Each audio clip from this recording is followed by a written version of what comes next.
Then, happy birthday, Mami, and praise God. Kasi talagang, like ang binibless ni Lord, like ang binibigyan ng energy, sabi kami dito kaya yung energy mo, super grabe, as in to the max yung energy niya palagi. Lalo na pagdating sa church, talagang, kahit may sakit siya, masama pakiramdam niya, pero basta para kay Lord talagang nakakatayo siya.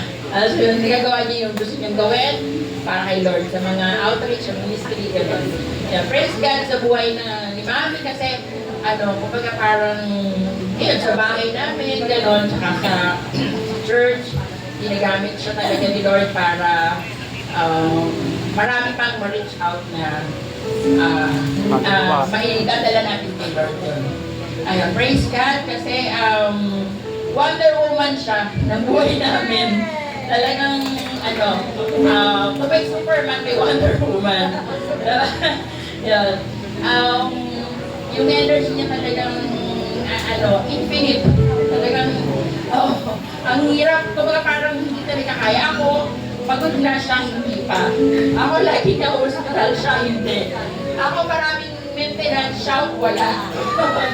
Kaya talagang bilib ako talaga na binibigyan siya ni Lord ng lakas talaga and another year sa buhay niya. Love you, Mami!